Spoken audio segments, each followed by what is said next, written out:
This is Screendivers. In this week's episode, we are talking about 1981 classic directed by Michael Mann, Thief. This is the second motion picture directed by Michael Mann with a screenplay written by Michael Mann and a story written by Michael Mann. This movie is based on a book called The Home Invaders by Frank Homener. It's produced by Jerry Bruckheimer and it's starring James Caan, Tuesday Well, Robert Prosky, and Willie Nelson. Cinematography by Donald E. Thoren. Edited by Dov Hanig. Music by Tangerine Dream. And it is a Mann Caan Productions and distributed by United Artists. This movie came out in March 27, 1981. It has a running time of 123 minutes. And it was made for a budget of $5.5 million. This movie made $11.5 million. How are you guys? I am good. I am really good. He's lying. Not slightly hungover.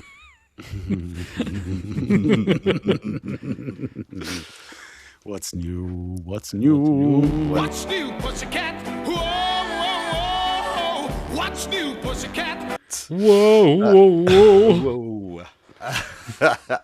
Before we get into this, a quintessential question must be asked. Ricky, what's this movie about? We watched a man being very good at his job and then going psychotic every time he wasn't doing his job and taking it out on women and policemen and anybody who would care and then going really mental at the end. I take it that you didn't like Frank. Oh no, I love Frank, but he was quintessentially a bad man. Yeah, he went scorched earth on everything. Yeah, full on. It is safe to say, pun intended, that our protagonist is very, very good at his job. That's what you said. And I actually found him quite endearing as well. Very humane character. This was my pick. And it was the first time I experienced this movie. That's crazy. Same here. It is. Yeah. It is. It fell through the cracks, pun intended. This movie opens with one of the most hypnotic sequences from a movie from the 80s. It is the entire safe cracking procedure. You can see how John McTiernan paid, homage in this in Die Hard. You can see how Michael Mann repeatedly paid homages to this movie throughout his career. I adored it. So much payphone action in this as well. It's great. We're really getting a kick out of payphone action lately. Mm-hmm. The movie looks fucking gorgeous. We watched the theatrical release. This movie was treated a few times. Apparently, the latest one is the one to watch. We watched the Arrow release, which is theatrical. Then Criterion released another version where Michael Mann went really to town on his blue tones. Where did you go when things went wrong for you? Yeah, and I was going to say that's the release I saw. I saw the Criterion release. You watched the teal one. Mm. Yeah, that's what they call it. It really pushes blue up quite a bit. I chose to watch the theatrical release because it had the original coloring from the 1981 theatrical release. So it has that 80s color. But, I mean, there was still a hefty dose of blue here. You know, he likes his blues and reds, but blue it's definitely his signature in everything he does. I mean, even the titling in the opening credits of this movie, blue, all the way through. I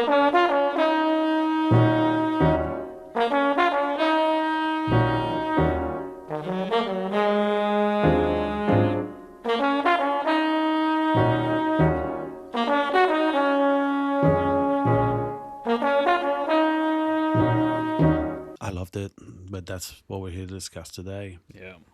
Yeah, one of the interesting things is Umba turned around and went, "What colour is he associated with?" I went, blue. It's like, Yeah, because I was, well, I knew the answer. I wanted to know if you knew. Yeah, that was a conversation. Then we went on to talk about, I think chose ambers and browns, and Jean Caro, an obsession with greens. And I like it. I think it's a cool thing for a director to do. I just want to say it's safe to say we had a cracking time watching this movie. How many puns? What are we gonna do here? What are we gonna do? I don't know. I'm the dad here, and I don't seem to have as many of these dad puns. So I feel like I've wasted my time these past 7 years. Anyway, one thing that I find very magical about this film, being very early on in Michael Mann's career, is the fact that you can see a lot of scenes that are homaged later on. Very early on, you have the rain falling in the alleyway, and a year later, you get a similar rain sort of alleyway scene in Blade Runner by Ridley Scott. Yeah. I mean, Coen Brothers as well paid homage to this movie in Blood Simple for sure. The way the movie is framed is absolutely beautiful. Steve, was it Chicago? The Chicago. city? Yeah. I instantly turned around and went, this is Chicago.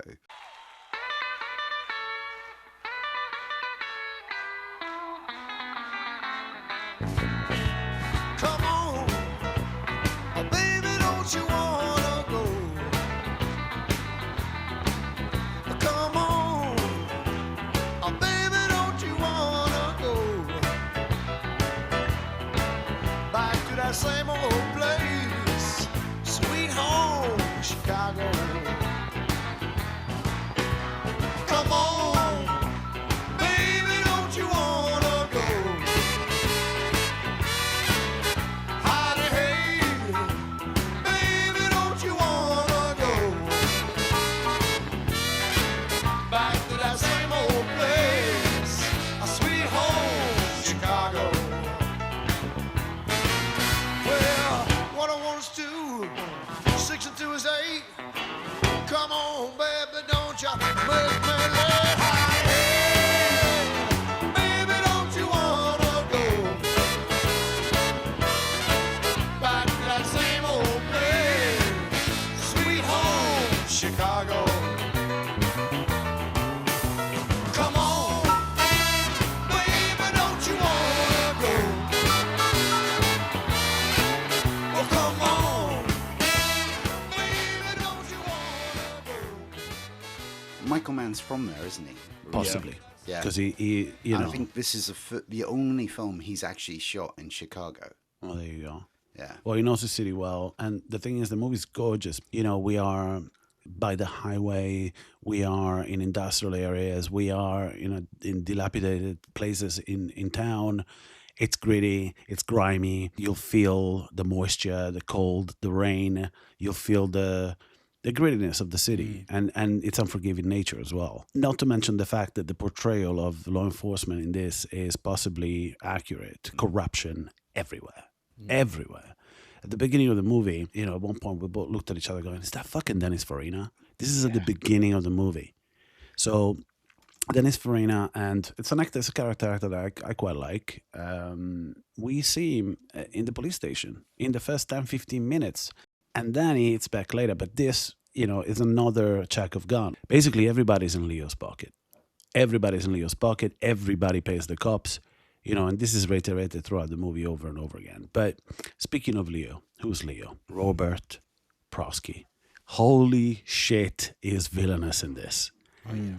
And the thing is, it hits so hard when you see him play this character, because if you're Gen X, if you're a millennial or an elder millennial, you remember Robert Prosky from 10,000 movies. Usually family movies, usually Christmas movies, fantasy, or it's that kind of thing. He always plays like a very amicable character, you know, good-natured. But in this, he's a real piece of work. There's a couple of lines uttered by him in this that are fucking brutal. Look. I said fucking look at him. Look at what happened to your friend because you gotta go against the way things go down. You treat what I tried to do for you like shit. You don't want to work for me? What's wrong with you? And then you carry a piece in my house. You one of those burned out, demolished wackos in the joint? You're scary because you don't give a fuck. But don't come on to me now with your jailhouse bullshit because you are not that guy. Don't you get it, you prick? You got a home, car, businesses, family, and I own a paper on your whole fucking life. It's not just what he says, it's the way he says it. He says yeah. it so off the cuff and he says it so jovially that even when he's describing to Frank about what he's done with the money in the third act, you're just like, you asshole. You're totally on Frank's side. Like, Frank told you don't do anything with the money but produce the cash and give it to you, and he's like, oh yeah, and then we've put some in the stocks and we've put some in the shares, and you asshole. And it's the same exact way he delivers all of his lines in Mrs. Doubtfire, in Gremlins, and yet in here you hate him. You absolutely hate him. He's such a piece of shit, and he's menacing. There's a bit which is the two lines that fucking left a memory burn. They beat the shit out of Frank. He's on the ground, right? This is like they're literally kicking him while he's down, and the camera is low, pointing up. So you're seeing what Frank is seeing, looking up while he's wounded, and it's upside down. So you've got Robert Prosky upside down, like he's looking at you, and he's saying some horrible fucking shit to him, and you believe it. You believe it. It's not just threat. You'll know that if he doesn't do what Leo wants, he's going to do something to his wife. Not to mention that there's threat, there's a hefty dose of racism in the threat. There's a hefty dose of misogynism in it. There's implications of rape and violence against women, all in 2 sentences. And they are fucking brutal. I just thought, how the fuck did he clear these past the senses in 1981? But it's just that talk, that kind of talk. It's kind of almost, it's the kind of insulting that to this day still, when it comes down to this, it's too much. It was too much back then. It's too much 10 years ago. It was too much today. You know what I mean? To hear it. Yeah. The entire section where you have Frank and Jesse going for the adoption. God. Oh, God. In the I'm office. just like, oh my God. This is too much. The whole scene could have been done in 2 lines, and it's right at the end where it's like, I came through the state. Where did you come through? The suburbs? Yes. Yeah. Oh, yeah. But you can see that he's spiraling. Like everything is getting out of hand for him. You know, like if he's exuding any sort of control over actions that he's taken throughout his life at the moment, because that was taken away from him. You know, we're brought back into his past. He talks about being in jail for a considerable amount of time. The amount of exposition given here is all Koreznov. That I didn't find any filler in this movie. Not at all. No. It's super tight. Like whenever there are conversations, the conversations are to give you expositions about the characters. And if anything, your mind kind of starts racing, thinking about, I want to know more.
I want to know more about Frank. You want to know more about Willie Nelson's character, Oculus. Even Willie Nelson, man, he's not like a trained actor. And I love there's a genuine streak running through the meeting that they have, because it's a time in which, you know, even today, some people, most men have a problem in voicing their emotions or whatever. These guys have a proper friendship, and he goes to visit him, and you think it's his father at the beginning. You think, because that's not given to you yet. You know, but you know that he's visiting because he wants to, and something important is to be relayed to him, that he's sick. But Will Nelson does all the way with his eyes. Even, I think the lack of classical training when it comes down to acting actually aided that scene, I thought. Well, I personally, because Willie Nelson's discussion is about how people keep coming in and out of prison, including like the tricks who get used within the prison system, I started going, do we need the Police Academy theme right now?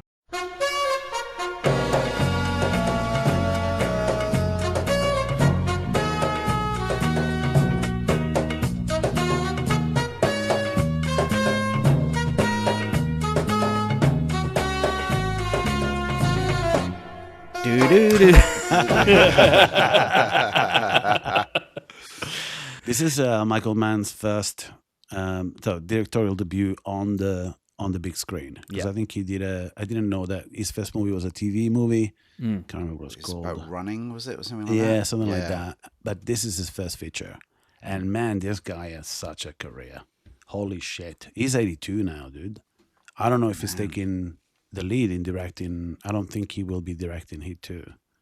Oh, yeah, that'd be a shame. But at least he's written it, you know, at least that's all him. But what's really great about this film, and also for anybody who's out there who's an avid film fan, is that you can sit down, watch this film, and then every other Michael Mann film, you see the same themes, you see the same setups. Just the conversation in the diner immediately reminded me of Robert De Niro and Al Pacino in Heat. And sitting down in that diner. Do it. It's like he's perfected it over the years. You know what I mean? It's just developed this theme further and further. But this is a first effort. It's not like it's really good. Yeah, it's really good. This movie should really tank in some places, and it doesn't. First act is tight, second act is tight, third act is tight, and the soundtrack by Tangerine Dream, it's fucking bananas. It's so good, so good. There's an interesting bit about that. Was originally going to be just a blues soundtrack, and they turned around in editing and went, no, we need something like metallic, and it's a perfect soundtrack. It's really freaking tight. Very good, and I think it plays like it plays from beginning to end. Like the entire thing is, it's just phenomenal.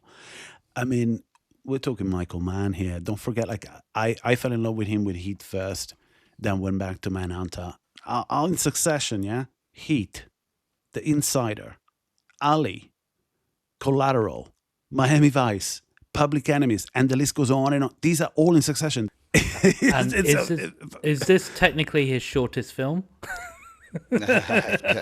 Maybe, but look, even Miami Vice, it's a public wank basically, because it wouldn't have been without the charisma of the original two leads of the TV show, because that's the problem here.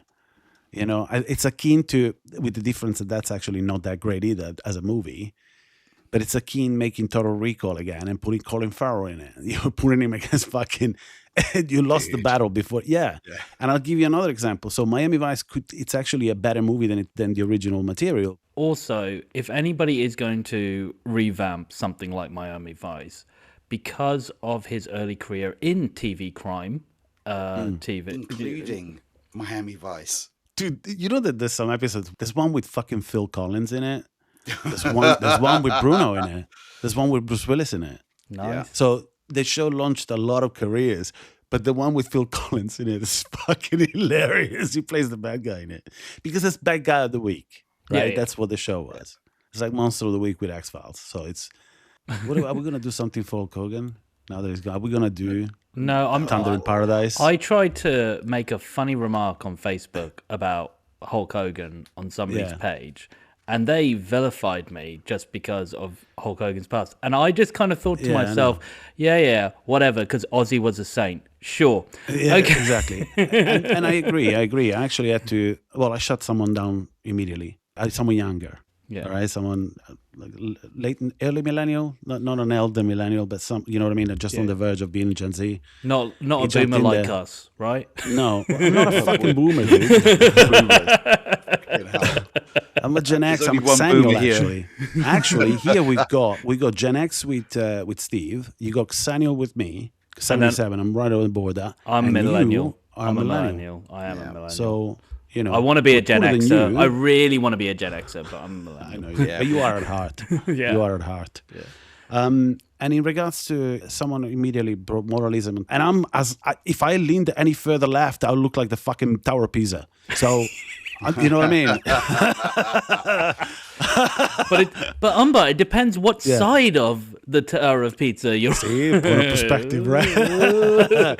But I'm saying, I'm as liberal as I can, but I don't like that fucking virtual signaling bullshit, because at the end of the day, if you don't understand what I'm saying, I even said like rest in peace ...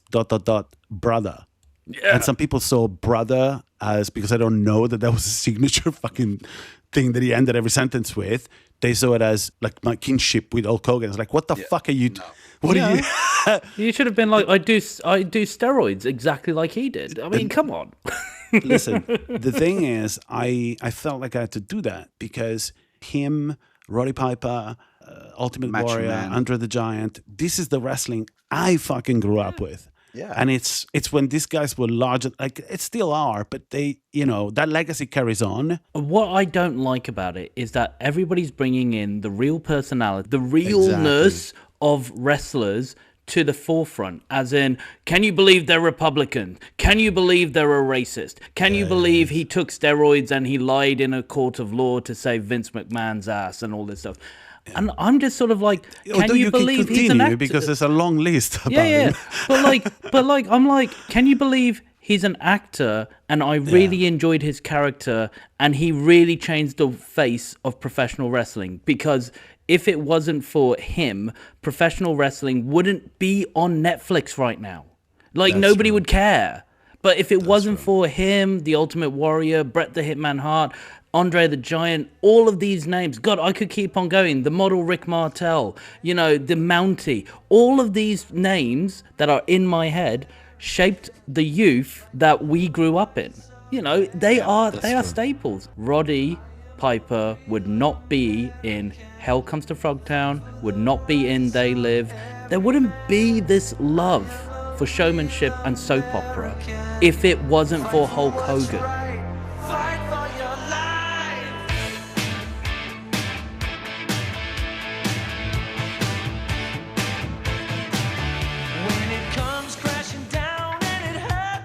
I actually saw I didn't even manage to finish it because it was heartbreaking.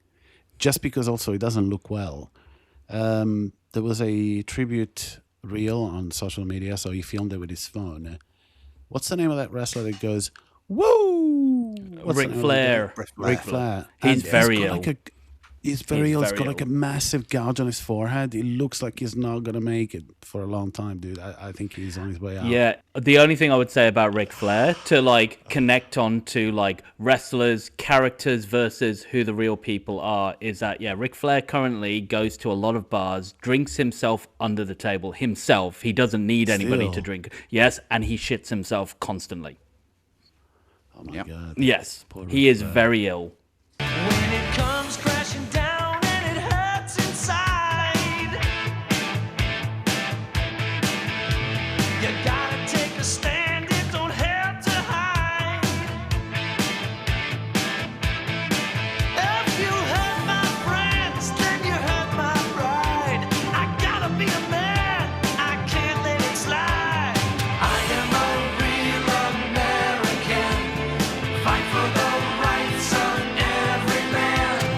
I am a real American, fight for what's right, fight for your life.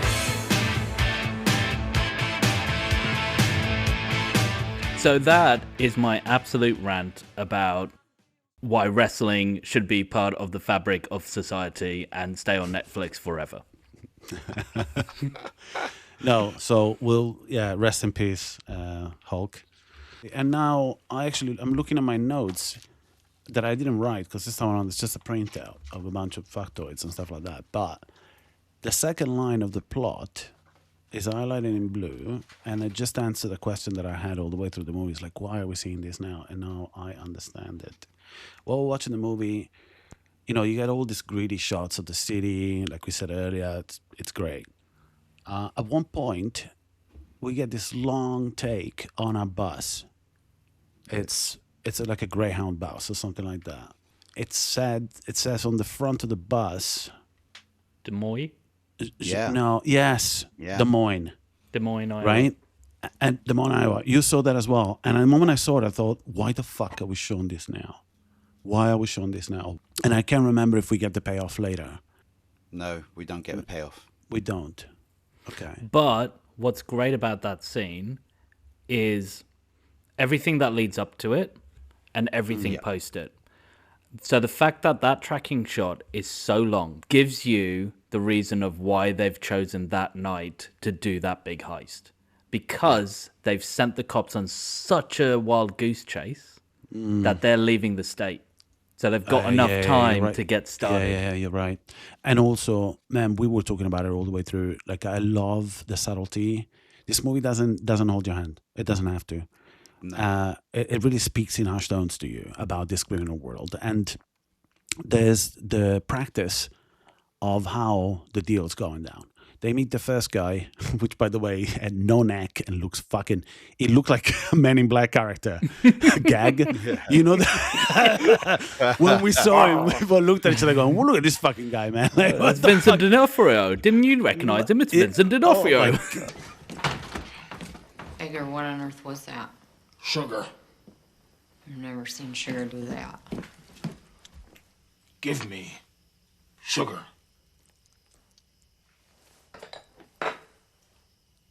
In water. Edgar, your skin is hanging off your bones.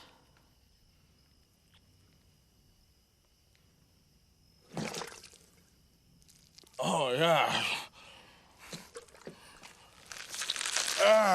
Is that leather? Dude, have some salad, for fuck's sake. Just eat some salad, mate.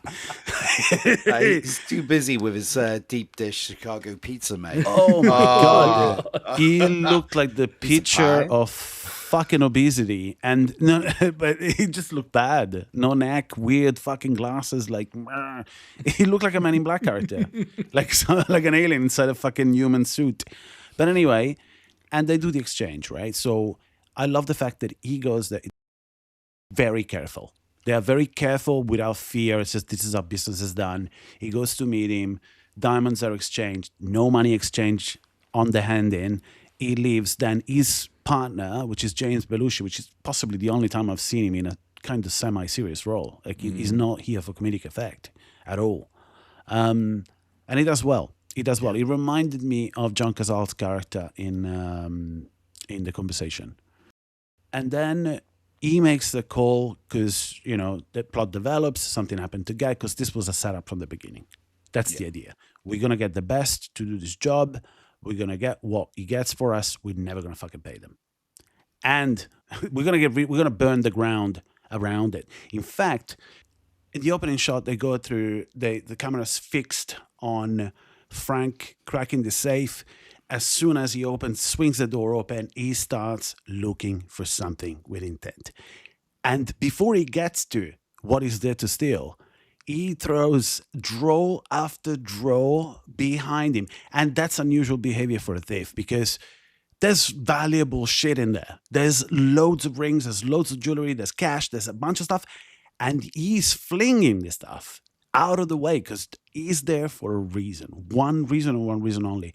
And we looked at each other going, holy shit, I love this. I love the fact that he's being paid to do a job here. He doesn't want to risk any of these things leading back to him.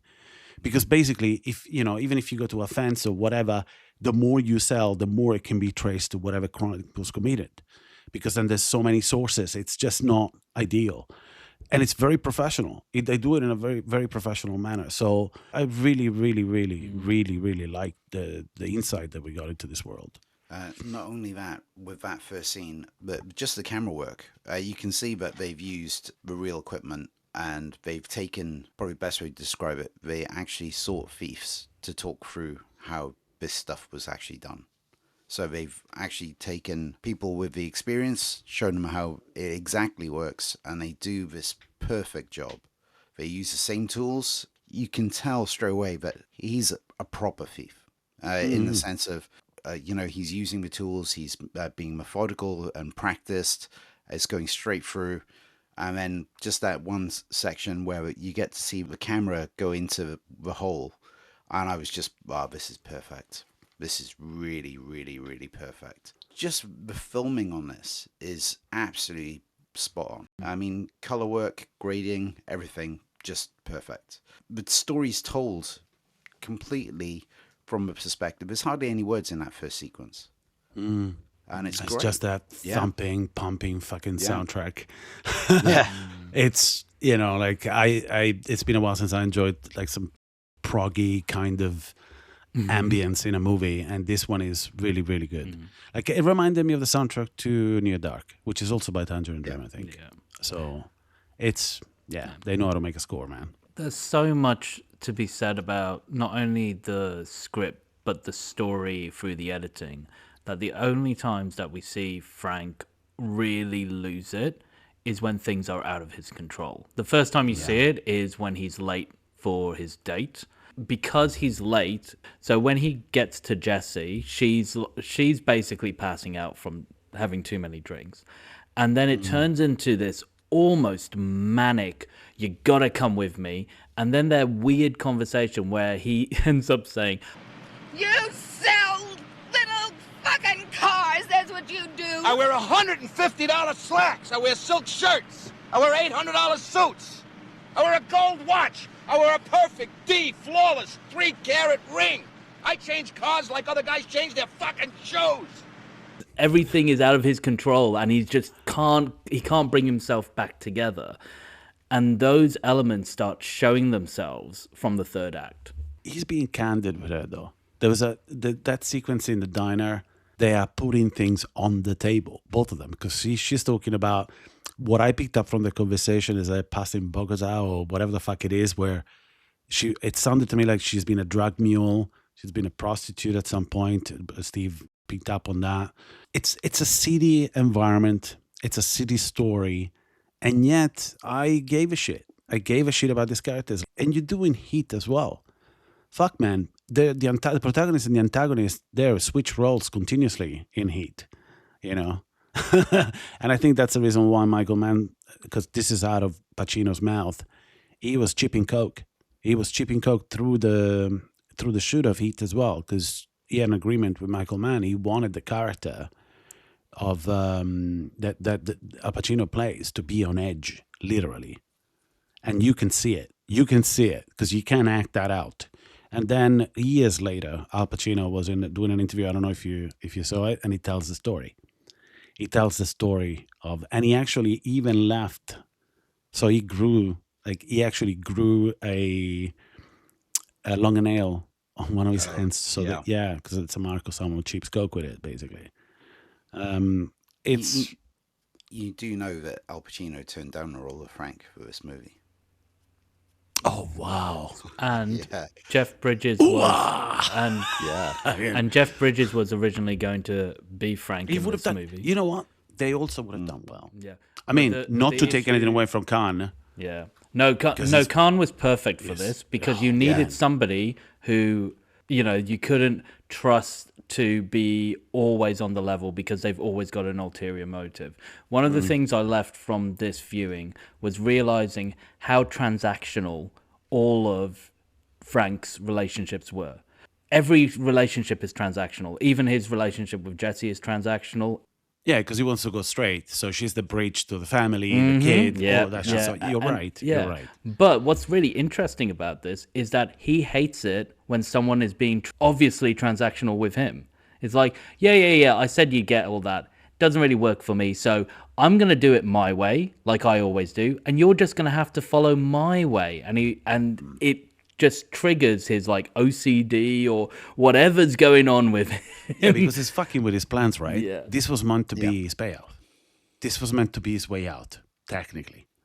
Until he runs out of money and then he had to take another score. But the idea is that he had it all planned out. And usually, he doesn't want to go back to jail because he's been there for a long time. There's all these things that he's got in his head. The hypocritical nature of it all is that if you decide to go straight, you go straight. You don't do another job, which is the biggest job you've ever done, to go straight, when you go caught for something lesser, if you know what I mean. So the chances of you not fucking, it's massive. And I get it, like it's a trope. It's the trope of one last score, you know what I mean? And that never pays off. I can't remember a single movie where one last score pays off. Not the last score, they always have a dramatic ending. But if anything, this is an anomaly, this movie, because he does fucking get up and walk away at the end of this. He does. And he burns it down. But he burns it completely down, and he destroys his dream. The crumpling of his image board and throwing it in the gutter. Oh, the little, what's the equivalent of a modern vision board, right? The postcard with this. Yeah. That was also endearing. Great. And he carried it in his wallet every time. There's a couple of moments in the movie when he looks at it again to ground himself. There's also, like the gritty nature of the city and how grimy it looks or whatever. I don't know how the fuck Michael Mann does it, man, because there's several different locations. Lots and lots of water. Yes, but there's which is not Mann, but the playful kind of exchange on screen between blues and reds. We saw that in Glengarry Glen Ross, which is a movie, again, that pays homage to this as well, for sure. One last score again. But in that, you have two locations. Here, there's a diorama, man. There's a diorama of Chicago in 1981, and it does it so fucking well.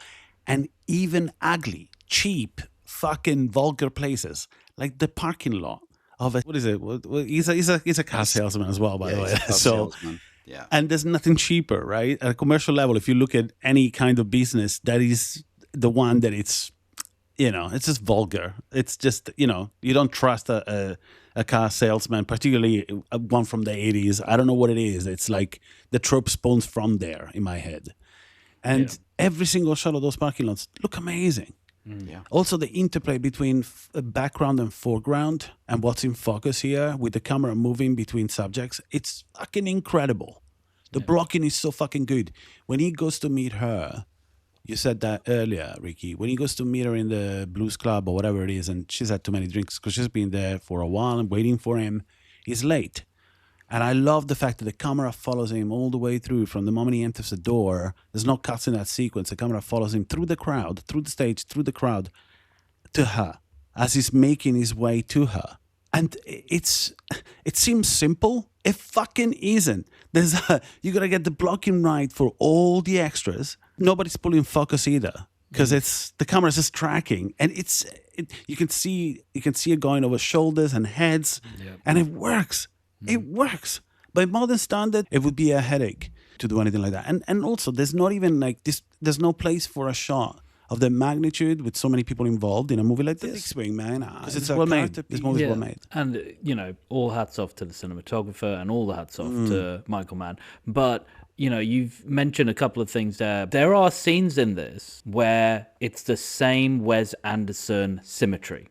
So that, it's like the vault door. Yep. Or even the one I was thinking of was the office he goes into after he knows he's been screwed over on the first job. And there's a shot of everybody just working, but it's actually a symmetrical shot. It's like taken behind like 3 desks. It's so spellbinding. It's almost as if they're robotic because of the way it's been shot. And it makes what he does, where he threatens somebody with a gun, it makes what he does actually feel very professional, because he's slipped into this very robotic world, it's basically a front. It's a front. Yeah. He slips into this, does what he has to do, and technically slips out again with, it's a bit of an absurd scene because everyone's seen his face and everybody knows like what he's done, and he's just pointing guns at anybody who even like looks at him. But it makes so much sense that he would go in there, be as professional with a gun as he is with a safe, and just be able to enter into these worlds and leave these worlds, because he knows that no one's going to say anything about him because they are dodgy themselves. Yeah, no, absolutely. I want Steve to tell us if he worked out why. This is a time in which cars was still, metal and vinyl or whatever the fuck. And there's the hidden panel with the guns. People are like, oh yeah, that's great. That's what that's for. That's what that's what you put in there. You put 2 guns in there. Yeah. So as soon as we see the 2 guns, fucking Steve starts going, that's So there was, I couldn't figure out the other one. Okay. But which is also a cult, but it's an extended barrel. Any reason why he had a preference? Because he uses the second gun later. He chooses the other one, not the first gun. Do you know why he had those two guns at different calibers? One of the reasons is the other gun, the black one, which he uses later in the film, is an extended barrel. It's hard to actually place in a jacket or a coat or anything like that. So yeah, so he's picked the Colts, which is a chromed combat Colt. But yeah, it's Commander. Yeah, it's a Commander. But yeah, Wow. it's really So nice. so there we go. He had a Commander, and he couldn't put the longer gun down his pants for obvious reasons. Yeah. That's Holy shit, man. Holy shit.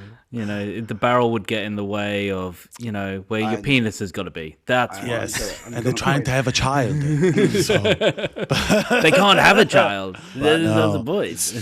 it is interesting because in that sequence as well, he does do a brass check on that which excuse me, what's a brass check, basically Mr. Wilkins? So when you cock a gun, When you do what? when you cock, When you put your cock in a gun. Yep.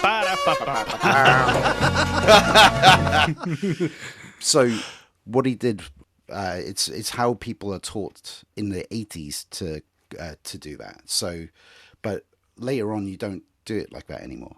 But To do at what? that time, when you pull the slide back, and he's got his finger underneath the actual barrel to do a brass check to see whether it's actually clicked into place.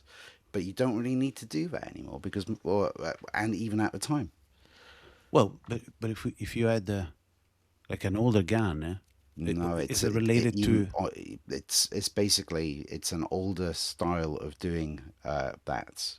By but- brass check, you mean to see if there's a bullet in the chamber? So Brass, you're referring I to think bullets? it's to make sure it's cocked so that cocked. all the So, things are so in place. once it's in place, it's So you when you slide it back, and you basically put your finger under the barrel to make sure it's clamped. That's it. Oh my god! He's this talking sounds like about a sex tape. about foreskin now. That we've moved on to foreskin. Oh yeah. It's all euphemisms, man. Basically- Cocked.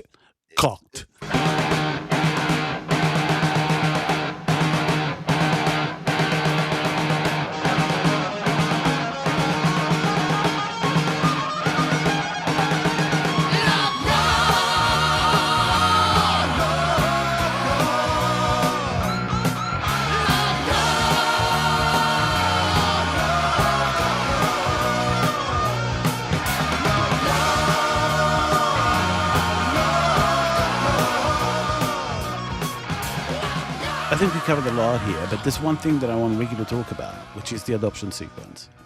The adoption sequence is harrowing. There's two adoption sequences. There's the first one where there is just a lot of banter that just turns ugly, and it turns ugly over and over again. There's a lot of terms and a lot of slights that get thrown around that is acceptable, I guess, in the 80s, but it won't be acceptable nowadays.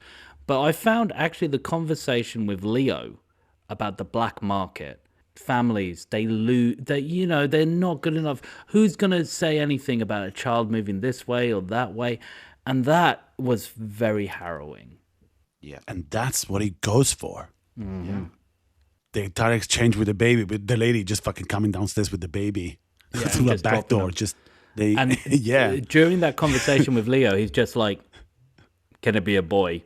And It reminded me of John Goodman in The Big Lebowski when he goes, "You want a toe? I can get you a toe." Like, you want a baby? I can get you a baby.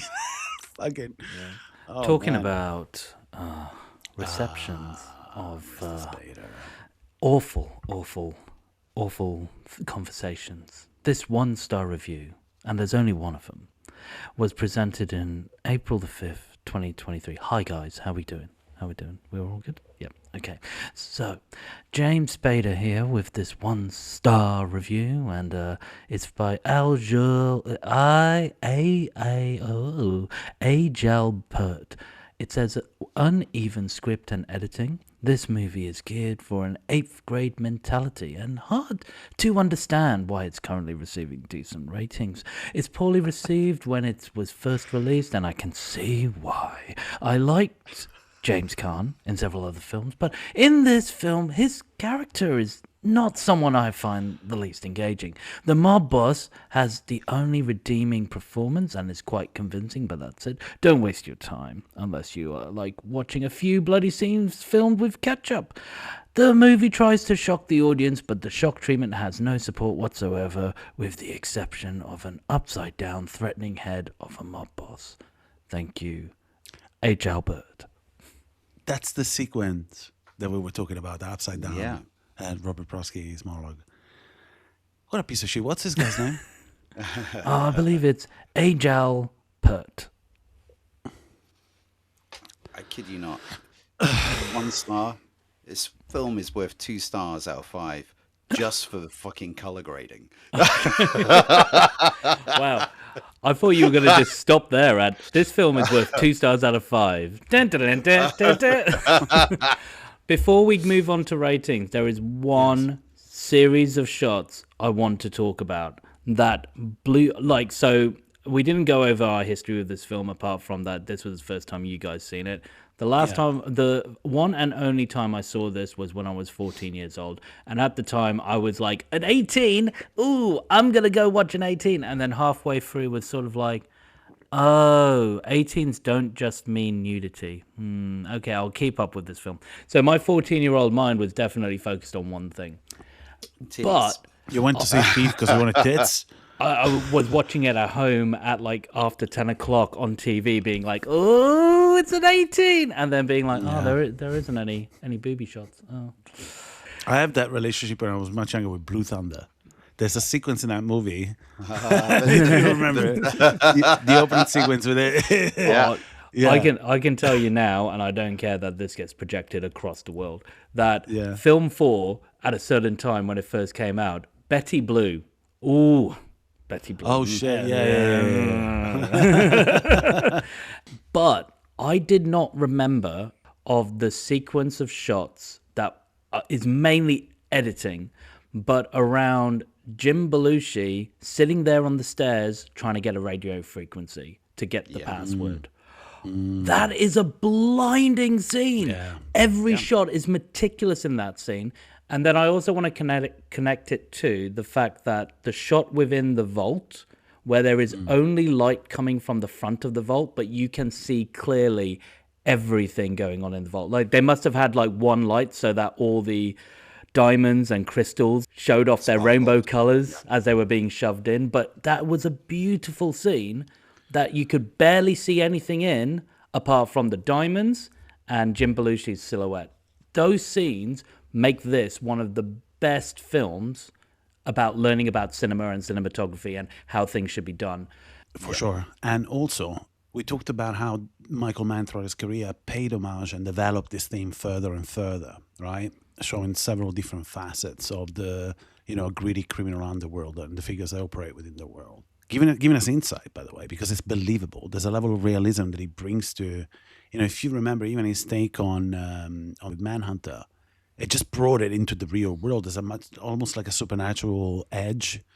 The idea is that it feels that grittiness comes from, even if you look at Heat, that shit actually happened. That entire, like, walking down and fucking Maine, a high street, and killing several, dozens of cops with automated rifles, that actually happened. And but anyway, we're not talking about Heat. He makes movies that are grounded within the real world, but these tales are larger than life, and he manages to stay grounded when he tells these stories. So it's a rare skill, In these stories they're all realistic stories, but there's a beauty and simplicity to them that when you show them on big screens with certain lighting and certain editing, you just feel a part of it. You are as paranoid as Jim Belushi is as he's on the radio, on the cams, trying to just find this one word to like bypass the final alarm system.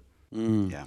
And, besides him, basically paying homage to his own work and develop those themes further, there's a huge amount of influence on modern works by a lot of people. And I'll give you an example. The shot that you described now, the opening sequence of this movie has a lot of innovation in it. There's the entire us being shown how to crack this safe. We go inside the mechanism of the lock at one point, and it reminded me of a staple of modern RPGs along the likes of Skyrim, along the lines of Oblivion, along the lines of Fallout, the lock picking. Not to mention the fact that all of these allegedly were originally in a video game called Thief. Yeah. If you remember, Thief had the lock picking mechanic. Yeah. I think that then was patented to other studios, to other games, and now it's a thing. But that's what it reminded. And there's no way that this movie did not inspire that. There's no way that this movie is not responsible for that. It was another instance in which is rare, but when it happens, I'm saying I feel bad, but it's bittersweet because it means that I just watched something worthy of our time. I can't believe that I haven't seen this before.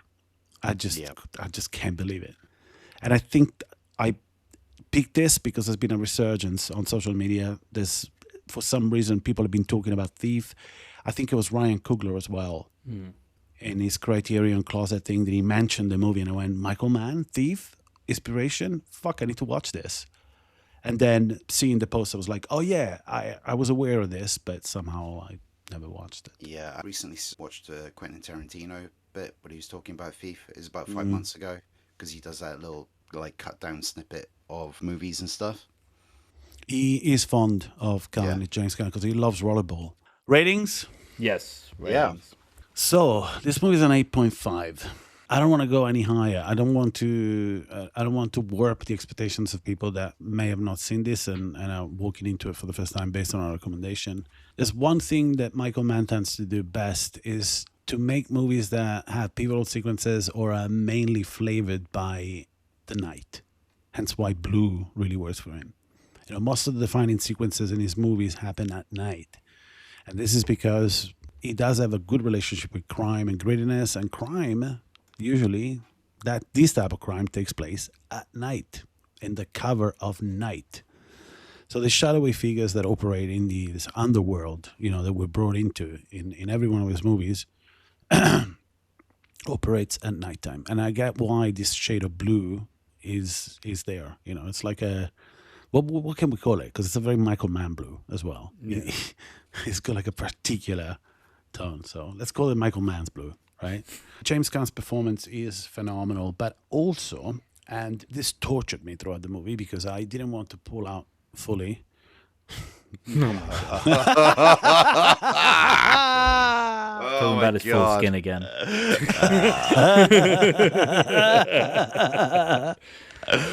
Oh shit! I'm a father now. So Jessie, Tuesday Weld. Now, I didn't remember her name, but I tortured Steve as well because every single time she was in frame, I kept saying to him, holy shit, man, she looks so familiar. She looks so familiar. And I'm pretty sure that she is very familiar. I'm pretty sure that she populated 1,000 TV shows that I watched in the 80s and 90s. I wished she got a sweeter deal as an actor, as a female actor, as an actress, because she's really good in this. She doesn't get a ton of screen time, but she's very believable. You can see her stepping in and out of interest with this man throughout this movie. I liked all the characters here. Even the fucking piece of shit cops, which we meet for a moment. Their names were Detective Borexko, Detective Ansel, Detective Martello, Detective Bukowski, and Detective Simpson. And they are all pieces of shit. Mm-hmm. These are the people that would put a bag of coke in your jacket or they would put a gun in your car and fuck you over. So the most corrupt, disheveled, unwashed cops ever, and all of them are on the same page as well. There's a couple of sequences in this, like they are dumbfounded in the police station because all of a sudden there's one criminal that doesn't want to play this game, and they are dumbfounded, and you believe it. You believe this kind of setting in which, they look confused. You know what I mean? As they're beating the shit out of him, they're going, I can't believe you fucking, Why are you making us do this? Just fucking pay us. It's believable. It's an 8.5. Seek it if you can, because I am going to take a look for it. I'm going to keep my eye out for it. There's a 4K transfer, a new 4K transfer by, I think it's Criterion again, they reissued it, that apparently it's better than the last transfer from 2K negative. I know I'm alienating all of you if you don't give a shit about, transfers or resolutions or whatever, but it is a gift. I perceive it as a gift whenever we get to watch movies from that era that are transferred to modern media correctly and by the people that were behind the original work. It's a work of love. It's like I can show you what my eye was seeing when we shot this, and when it's done with love, again, I talked about it before, Synapse release of Suspiria. Go fucking look for it, and then you'll see what I mean. It's mind-blowing. By modern standards, when you get to restore work from that era now and bring it back into this world without it looking fake, it's dazzling. It's rare, but when you see it, it's amazing. So it's an 8.5. It's an 8.5 black market adopted babies. Oh, man, you took mine. Aha! Thievery! See, I stole it. So, again, another 8.5. I think I just used the same one that I've been showing for the last 3 weeks. We've had some absolute freaking corkers on this run so far. I really want to say that this movie is just beautiful to watch. It's getting up there to being one of my favorite Michael Mann movies. I'm dead serious when saying that. With everything from Heat and everything else, which is a solid movie with great performances. But this it feels more real in some respects. And I'm going to give it 8.5 Jim Belushi's being shot by a shotgun. Nice. Which, by the way, sorry, but because we didn't touch on it, when it happened, I was like, oh shit, it's gone against trope, and making a pretty strong statement, which is the platitude of no honor among thieves. Yeah. The fucking guy dies not to give his friend's name away, and they're thieves. So it kind of goes against it, right? And also the relationships, like it can't be a coincidence, right? If you look at Collateral, The Insider, Heat, Miami Vice, he always has two. He needs to have protagonist, antagonist. Like, and believe it or not every fucking movie is made that way. Like it's a formula that he picks. Yeah. You know what I mean? Yeah. Well, I like it. I know that we're done with our review, but if you think about how often Leo appears compared to how often any of Frank's friends or family appears, Leo is the second billing by far. Yeah. Leo is the guy who keeps talking to him and keeps giving him information and keeps telling him what he has to do next. Which goes on to my score, which is 8.89 reoccurring. Yes, I did a little dot over the 9.